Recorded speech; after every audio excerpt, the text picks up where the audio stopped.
पहचान। और टेंसों की पहचान के बाद में आज हम पढ़ने जा रहे हैं हेल्पिंग वर्ब्स ऑफ टेंसेस, यानी कि सहायक क्रियाएं।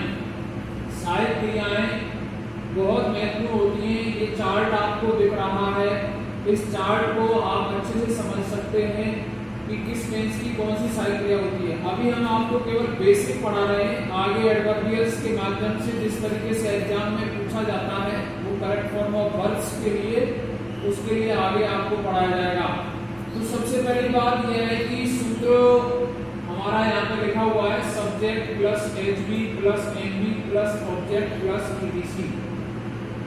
आपको पता है कि आपके पास में टोटल प्रत्येक टेंस में 4 शाखाएं हैं। प्रेजेंट की, indefinite, present continuous, present perfect, present perfect continuous. इसके बाद में इसी तरीके से पास्ट टेंस में है past indefinite, past continuous, past perfect, past perfect continuous.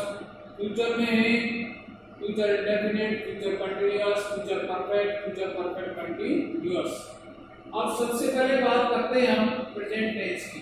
तो प्रेजेंट टेंस में आपको पता है प्रेजेंट इंडेफिनिट टेंस की आपको मैंने पहचान पिछली साड़ी में बताई है। हिंदी वाक्यों के अंत में ता है, ती है, ते हैं, आते हैं।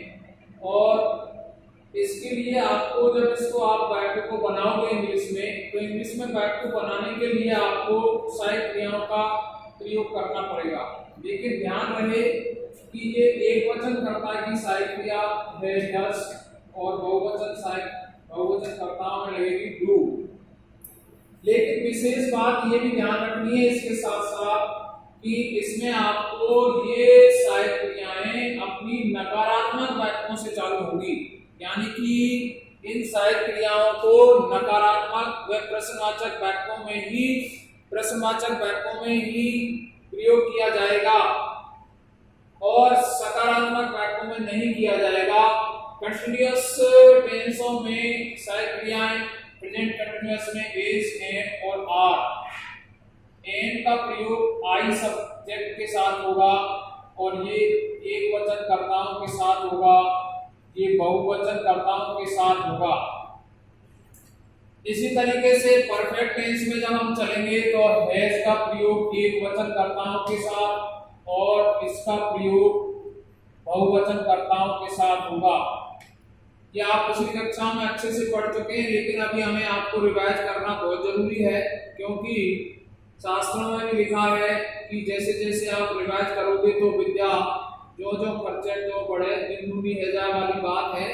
सरस्वती का भंडार ऐसा ही होता है, इसको जितना हम याद करेंगे, रिपीट करेंगे बार बार, उतना ही हमें फायदा होगा। इसी तरीके से परफेक्ट कंटीन्यूअस टेंसों में हैज बीन और हैव बीन का प्रयोग सहायक क्रिया के रूप में होगा। आगे चलते हैं पास्ट टेंस में, यानी कि भूतकाल में।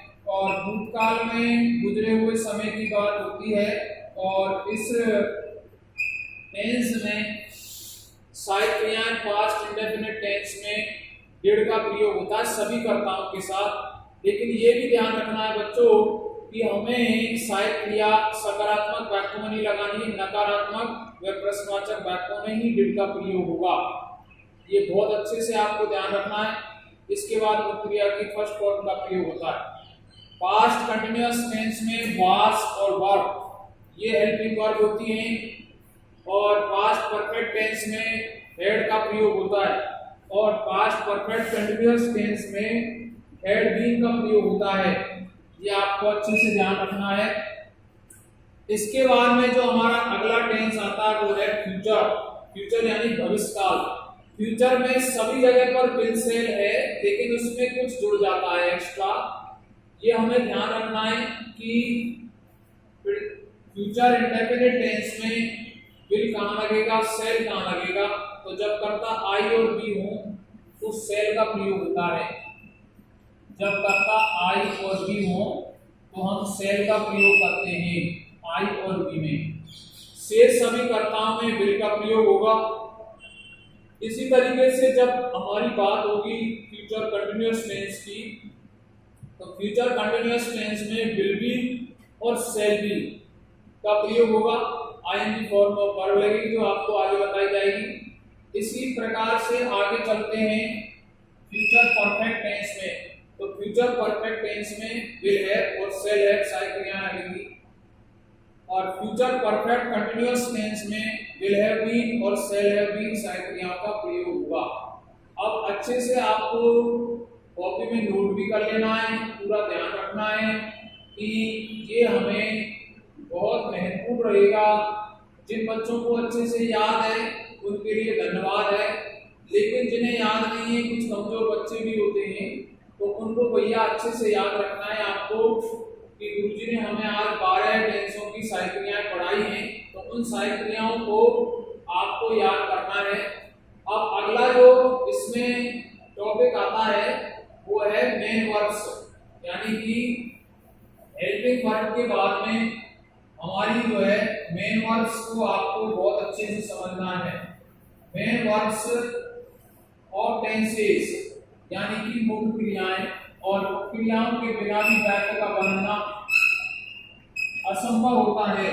तो अगली जो हमारी बात चलेगी, इसी प्रकार की एक सारणी और आप बनाएंगे, उस सारणी में आपको क्रियाओं की पूरा जानकारी मिल जाएगा। इस सारणी के बाद में आपके टेंसों का पूरा फीचर क्लियर हो जाता है, पहचान पढ़ चुके हैं, सारी क्रियाएं पढ़ चुके हैं, और वो क्रियाएं अभी आपको बताई जा रही हैं। बहुत जनरल सी बात है, आपको ये बता देता हूँ। प्रेजेंट इंडेफिनिट टेंस में क्रिया की फर्स्ट फॉर्म, इसमें आईएनजी फॉर्म ऑफ वर्ब लगेगी, इसमें भी क्रिया में आईएनजी फॉर्म ऑफ वर्ब लगेगा, फर्स्ट फॉर्म में लगता है, और इसमें भी मेन वर्ब में आईएनजी फॉर्म लगता है। और मैं इसका एक जनरल उदाहरण भी आपको समझाता हूँ, याद करने का फंडा भी बताता हूँ। पहले में पहली, दूसरे में आईएनजी और तीसरे में तीसरी। तीसरी शाखा हर टेंस के अंदर थर्ड फॉर्म का प्रयोग लेती है। पहले में पहली यानी फर्स्ट फॉर्म, और दूसरे में आईएनजी लगी हुई है सब में, तीसरे में तीसरी लग रही है, चौथे में भी आईएनजी फॉर्म होगा। इसमें एक जगह पर वर्ब की सेकंड फॉर्म है सकारात्मक वाक्यों में, शेष सभी जगह नेमली की फर्स्ट फॉर्म है सभी में। इसमें भी आपको बच्चों याद रखना है आईएनजी फॉर्म रखता है, इसमें भी आईएनजी फॉर्म रखता है, और इसमें भी आईएनजी फॉर्म रखता है। आईएनजी हमेशा फर्स्ट फॉर्म में लगता है। तो अब आपको ये ध्यान रखना है, पहले में पहली, दूसरे में आईएनजी, तीसरे में तीसरी, चौथे में आईएनजी। इस तरीके से आपको टेंसों को याद रखना है कि ये कौन कौन सी मुख्य क्रियाएं लगती हैं। प्रेजेंट टेंस का पहला टेंस होता है इंडेफिनिट, प्रेजेंट इंडेफिनिट टेंस में फर्स्ट फॉर्म, दूसरे में एक जगह पर सेकंड फॉर्म है सकारात्मक वाक्यों में, शेष सभी में, सभी कर्ताओं में आपको फर्स्ट फॉर्म लगानी है। इस तरीके से फ्यूचर इंडेफिनिट के सभी वाक्यों में आपको प्रयोग करना है फर्स्ट फॉर्म का। कंटिन्यूअस में आईएनजी फॉर्म लगेगी सभी जगह पर, चाहे वो प्रेजेंट कंटिन्यूअस हो, पास्ट कंटिन्यूअस हो, फ्यूचर कंटिन्यूअस हो, सब जगह पर आईएनजी फॉर्म लगता है। और परफेक्ट में तीसरा जो टेंस है उसका थर्ड फॉर्म का प्रयोग होता है, तीसरे में तीसरी, और चौथे में आईएनजी फॉर्म लगती है, जो आपको ध्यान रखनी है। अब हम इनका विश्लेषण करें कि मुख्य क्रियाएं हमारी किस तरीके से प्रयोग में लाई जाती हैं, तो आप सुनेंगे अब ध्यान से कि आपके पास में टोटल टेंसेज होते हैं 3 गुणा 4 इज इक्वल टू 12। 12 टेंस हैं आपके पास में, ये कॉलम बता रहे हैं 12। अब 12 का गुणा 4 से करेंगे यानी कि 48 सेंटेंस हो गए। जब बात करेंगे हम सेंटेंस की, तो सेंटेंसेस हो गए आपके पास 48।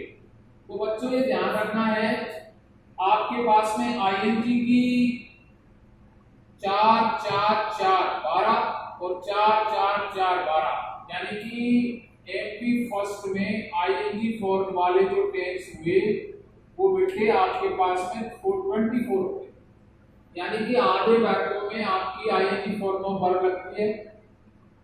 और